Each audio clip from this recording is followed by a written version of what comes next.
Baik,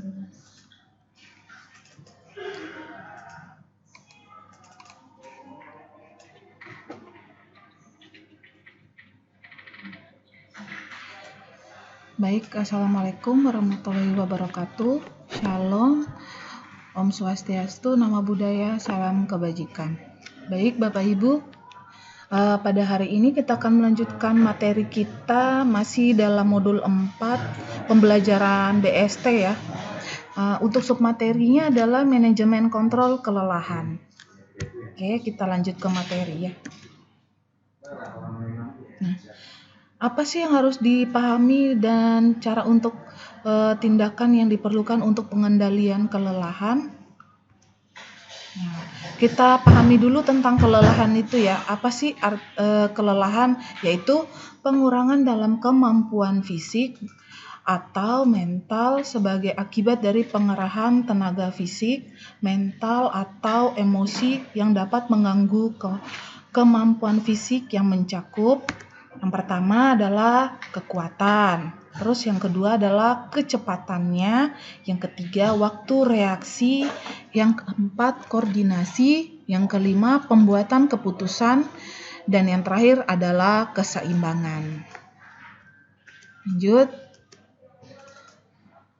Kelelahan dan kehidupan di atas kapal. Kelelahan adalah masalah bagi semua mode transportasi dan industri yang memiliki jam kerja selama 24 jam termasuk industri kelautan. Nah, makanya di atas kapal itu apalagi di offshore ya, terutama mereka itu lebih mengutamakan adalah jam kerja. Kalau memang kerja ya kerja. Jadi untuk istirahat ya istirahat. Jadi mereka itu tidak full 24 jam untuk kerja di atas kapal. Jadi kalau di offshore itu kebanyakan mereka maksimal kerja itu standarnya adalah 12 jam. Selebihnya adalah untuk mereka beristirahat. Itu untuk apa? Untuk menghindari keterlelahan yang dapat mengakibatkan resiko kecelakaan di atas kapal. Nah, seperti itu ya, Bapak Ibu. Nah, terutama untuk pelayaran dan pelaut ada keunikan tersendiri yang berbeda dari industri yang lain. Nah, contoh hal juga pada kapal-kapal niaga seperti kapal tanker, kapal kargo, kapal bar carrier, pokok kapal niaga itu sistem kerja mereka adalah 4 jam untuk misalnya 4 jam untuk jaga di laut, selebihnya adalah kerja harian ataupun istirahat. Nah, seperti itu. Apa saja sih penyebab kelelahan di atas kapal? Yang pertama, pelaut rata-rata bekerja dan tinggal jauh dari rumah dalam 3-6 bulan di kapal bergerak yang terpengaruh dengan faktor-faktor lingkungan yang tidak terduga. Dalam kurung kondisi cuaca. Nah, ini. Jadi kalau lama di atas kapal pun dari 3-6 bulan mungkin akan resikonya adalah ini ya, bosan. Nah, seperti itu, bosan. Jadi maksimal itu memang 6 bulan. Jadi kalau 6 bulan mungkin habis itu cuti lagi atau mencari kapal lain kalau memang ingin mencari suasana baru seperti itu. Nah, maksimalnya adalah di 6 bulan untuk menghindari kelelahan di atas kapal. Ini faktornya karena bosan untuk suasana di atas kapal ya, jenuh. Nah, yang kedua, selama berada di kapal tidak ada perbedaan yang jelas antara bekerja dan rekreasi. Nah, seperti ini.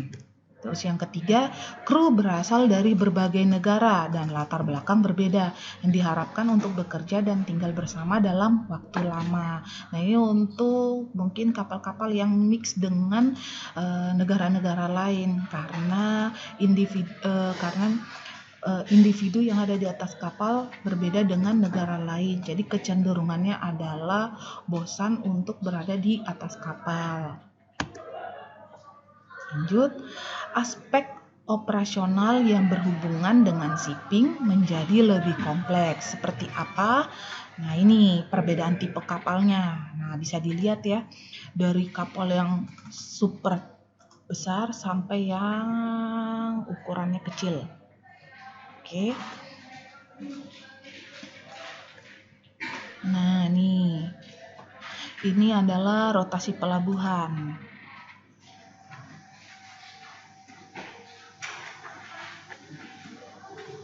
Ini pola dan lamanya rute pelayaran. Jadi kelelahan itu juga dari pola dan lamanya rute pelayaran. Dari pola maksudnya seperti apa? Nah, dari pola ini maksudnya adalah tracknya itu atau rute pelayarannya itu monoton di situ-situ saja. Contoh, ada kapal yang rutenya cuma Jakarta Makassar, Makassar Jakarta. Nah, itu akan menyebabkan kejenuhan yang mengakibatkan kelelahan dalam bekerja. Terus lamanya rute pelayaran mungkin dari satu ke pelabuhan yang satu ke pelabuhan yang lain mungkin lama pelayarannya sekitar 5 hari ataupun 1 minggu. Nah, seperti itu. Terus dan lamanya kapal di pelabuhan ini juga menjadi titik jenuh untuk di pelabuhan, contoh menunggu untuk sandar. Jadinya kapal itu lama untuk berlabuh karena masih adanya kapal-kapal yang sedang bongkar muat di pelabuhan tersebut. Itu akan menimbulkan titik jenuh juga. Nah, semua aspek ini menyajikan kombinasi unik dari potensi penyebab kelelahan. Nah, penyebab umum kelelahan pelaut adalah kurangnya tidur, kualitas istirahat yang buruk, stres, dan beban kerja yang berlebihan, serta penyebab lainnya berhubungan dengan operasional dan lingkungan. Faktor umum penyebab kelelahan dikategorikan sebagai berikut. Yang pertama, crew specific factor. Yang kedua, manajemen faktor. Yang ketiga, ship specific factor. Terus, environmental factor. Jadi, ternyata dari penyebab kelelahan pelaut adalah kurangnya tidur, kualitas istirahat yang buruk, stres, dan beban kerja yang berlebihan. Nah, kurangnya tidur itu ya biasanya karena contoh pada saat saya waktu itu di atas kapal ya, di kapal tanker, pada saat saya jadi Molim 3. Jadi saya ini sudah jaga dari 8 sampai jam 12 malam ya. Nah, tiba-tiba dikabarkan lagi, rute saya memang seperti itu. Jadi kapal saya memang bongkar, itu tidak menentu bongkar langsung muat atau pada saat tiba langsung sandar di pelabuhan. Nah, jadi setelah saya jam 8 sampai jam 12 sebagai Molim 3 melaksanakan jaga anjungan, saya sudah dikabarkan oleh kapten bahwa nanti di jam 2 itu akan persiapan masuk alur di Surabaya. Nah, pada saat itu saya masih bisa istirahat cuma sebentar. Nah, saya jam 1 saya sudah persiapan untuk OHM karena di jam 2 saya akan masuk alur Surabaya. Alur Surabaya kan lumayan ini ya, panjang ya. Nah, jadi masuk alur Surabaya, terus selanjutnya itu jam 2 sudah mulai olah gerak untuk masuk alur. Perjalanan sekitar 1,5 jam masuk alur. Nah, tiba di jam 4 cuma istirahat 30 menit dikabarkan untuk langsung sandar. Nah, langsung sandar untuk persiapan bongkar muat. Nah, otomatis di jam 4 sampai di jam 5 saya persiapan lagi untuk OHM untuk sandar di pelabuhan untuk bongkar muat. Nah, pada saat saya sudah sandar di jam clear semua itu, pasang selang dan sebagainya itu sekitar jam 6 atau jam 7. Otomatis di jam 8 saya akan jaga pelabuhan lagi untuk bongkar muat sampai jam 12. Nah, itu akan menimbulkan faktor kelelahan. Nah, kualitas istirahatnya kan menjadi buruk, lama-lama akan stres, dan artinya ini karena beban kerja yang berlebihan seperti itu. Kita lanjut. Nah, ini bisa dilihat ya, crew specific factor itu apa aja sih? Sleep and rest, kualitasnya, kuantitinya, durasi dari tidur itu sendiri. Sleep disorders atau bench. Terus rest break. Terus apa? Mempengaruhi apa? Psikologinya, emosionalnya. Terus akan mencakup stres. Terus kesehatannya, itu akan mempengaruhi kesehatan. Nih bisa dilihat ya. Stres akan mempengaruhi kemampuan, skill, knowledge, and training as it relate to the job. Terus personal problemnya, nah interpersonal relationships.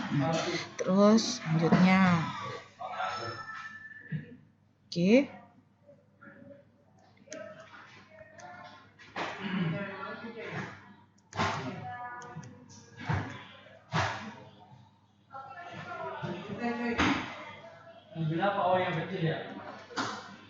Nah, ini untuk manajemen faktor, assure dan boardship. Organizational factors. Staffing police and retention.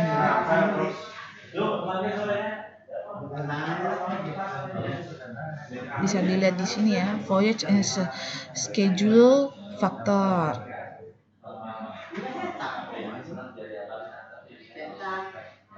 Masih ada yang kenal BTKP nggak? BTKP ini. Oh ya itu ya. Mau ngirim ini apa namanya? Naskah bersama. Environmental factor, apa sih yang mempengaruhinya?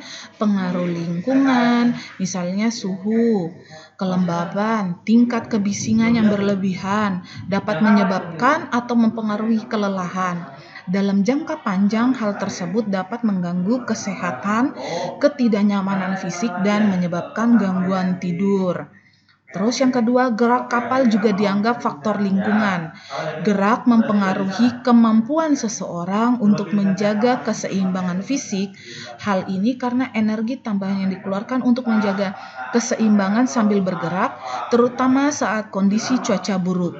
Gerakan berlebihan kapal juga dapat menyebabkan mual dan mabuk. Ini apabila kapal lebih pada saat ombak ya. Nah, seperti ini akan mempengaruhi kelelahan juga. Yang ketiga, faktor lingkungan dapat juga dibagi menjadi faktor eksternal untuk kapal dan internal untuk kru kapal. Dalam kapal, kru yang dihadapi dengan unsur-unsur seperti kebisingan, getaran, dan suhu, nah seperti panas, dingin, atau kelembaban. Faktor-faktor eksternal termasuk pelabuhan, terus kondisi cuaca sama vessel traffic atau ini ya, keadaan lalu lintas kapalnya.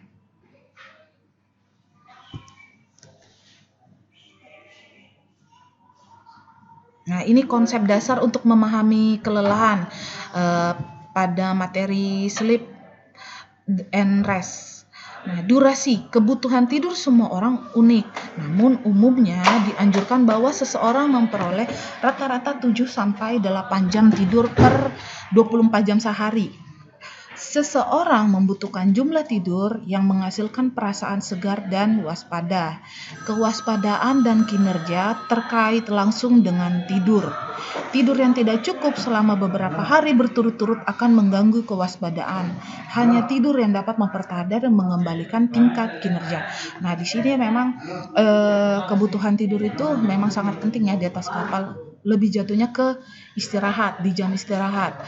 Nah, kebutuhan normalnya orang kan 7-8 jam ya untuk 24 jam sehari.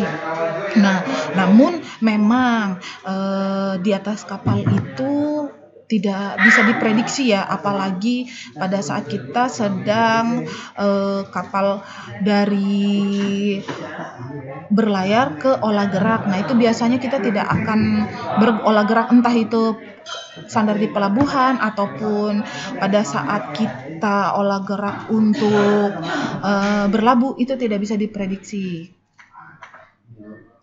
Nah, kemungkinan tidur pun akan bisa berkurang dari yang seharusnya 8 jam per 24 jam sehari. Nah, kontinuitas Tidur seharusnya tidak terganggu. Tidur pada jam 1 sampai 6 akan memiliki manfaat berbeda dengan tidur pada jam 6 sampai jam 1. Nah, seperti itu. Ini lebih ke jam tidur molim 2 ya. Di jam istirahatnya molim 2 itu biasanya kalau menjabat di atas kapal sebagai officer apalagi molim 2 itu resiko kelelahannya sangat tinggi karena mereka itu jam jaganya adalah di jam 12 sampai jam 4. Jam 12 entah itu siang hari ataupun di dini hari. Kualitas orang yang membutuhkan tidur nyenyak hanya merasa lelah saja tidak cukup untuk memastikan tidur yang nyenyak. Seseorang harus mulai tidur selaras dengan jam biologis untuk memastikan kualitas tidur. Jika waktu tidur tidak sinkron dengan jam biologisnya, sulit untuk tidur yang benar. Ini apabila jam istirahatnya tidak teratur ya. Nah, tidur adalah proses aktif. Ini lebih ke pemahaman tentang tidur. Ketika seseorang tidur, mereka sebenarnya dalam keadaan kesadaran yang berubah. Kualitas dan manfaat tidur tidak akan pernah sama setiap waktu. Untuk memenuhi kebutuhan tubuh manusia, tidur harus memiliki 3 karakteristik yang efektif yang tadi ya. Faktor-faktor gangguan tidur. Nah, faktor lingkungan. Nah, misalnya dari gerakan kapal, terus cuaca, getaran, kebisingan, atau akomodasi yang buruk.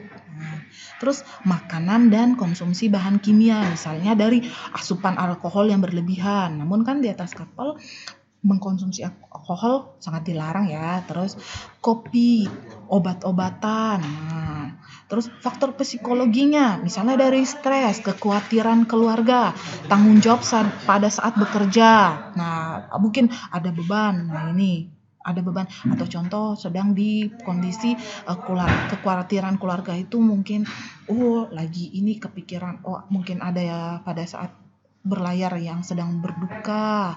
Nah, seperti itu. Terus gangguan tidur, misalnya insomnia itu ketidakmampuan untuk mendapatkan tidur yang cukup atau sleep apnea. Kondisi ketika napas berhenti saat tidur karena untuk runtuhnya saluran udara bagian atas atau diafragma tidak bergerak menyebabkan orang tersebut bangun.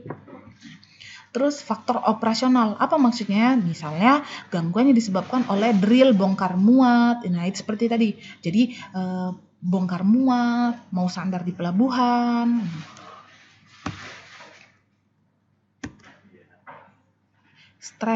Stres terjadi ketika seseorang dihadapkan dengan lingkungan yang menimbulkan ancaman atau tuntutan dan kesadaran seseorang akan ketidakmampuan atau kesulitannya mengatasi lingkungan, perasaan kewalahan. Hal ini dapat mengakibatkan kinerja kerja berkurang dan masalah kesehatan. Apa saja penyebabnya? Yang pertama, lingkungan, kebisingan, getaran, paparan terhadap suhu tinggi atau rendah. Terus yang kedua, cuaca. Nah, cuaca entah itu pada saat musim dingin, panas, atau hujan, badai. Masalah pribadi, ini lebih ke mungkin masalah keluarga ya, atau karena lama di atas kapal menimbulkan homesickness. Nah, memang batasnya jadinya di 3-6 bulan untuk berada di atas kapal. Lebih bagusnya seperti itu. Terus kurang istirahat. Nah, jam kerja yang panjang. Nah, ini seperti ini. Kadang kan ada kapal yang tidak kerja terus. Jadi istirahatnya tidak spesifik. Terus hubungan interpersonal di atas kapal antara kru yang satu dengan kru yang satu mungkin ada slack, nah menimbulkan titik jenuh, stres karena ketidakcocokan di atas kapal. Efek dari kelelahan, kewaspadaan adalah keadaan optimal otak yang memungkinkan kita untuk membuat keputusan sadar. Nah, bisa dilihat di sini ya.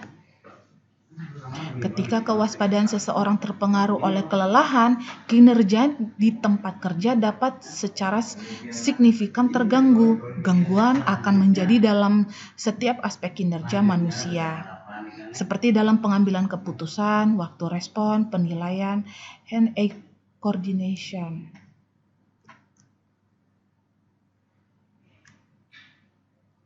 Contoh efek kelelahan terhadap kinerja. Yang pertama, saat kelelahan, individu menjadi lebih sulit berkonsentrasi sehingga rentan melakukan kesalahan. Nah, ini yang paling sering terjadi ya. Kadang waktu itu di atas kapal pada saat benar-benar yang tadi saya ceritakan, pada saat udah sampai 8.12 saya jaga sampai pada saat harusnya istirahat, ternyata harus OHM dan melakukan proses sandar untuk bongkar muat. Nah, Ebi pada saat dia jaga di 8.12 itu Ebi saya langsung tidak konsentrasi. Kadang pada saat bongkar muat ada kesalahan untuk tangki mana contohnya yang harusnya diisi ternyata salah. Nah, seperti itu karena konsentrasinya sudah berkurang. Terus kelelahan dapat mempengaruhi kemampuan individu untuk menanggapi instruksi, memahami instruksi, menafsirkan atau mengerti instruksi, dan dapat memakan waktu yang lama untuk bereaksi terhadap instruksi yang diberikan. Terus yang ketiga, kelelahan juga mempengaruhi kemampuan pemecahan masalah yang merupakan bagian integral dari penanganan tugas-tugas yang baru. Bisa dilihat di sini ya.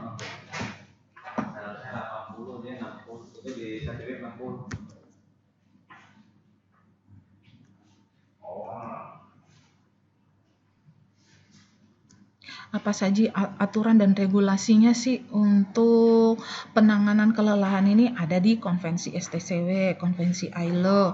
Negara-negara yang telah meratifikasi ILO 947 berhak untuk memeriksa kapal berbendera asing untuk menentukan apakah standar kerja telah sesuai yang dipersyaratkan oleh ILO.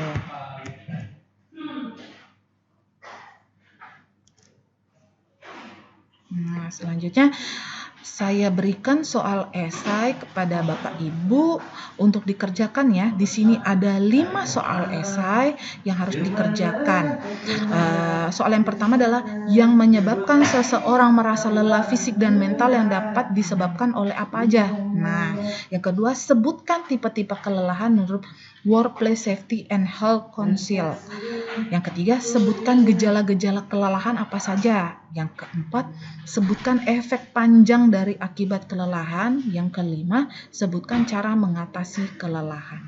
Oke, mohon untuk soal esainya dapat dikerjakan ya Bapak Ibu.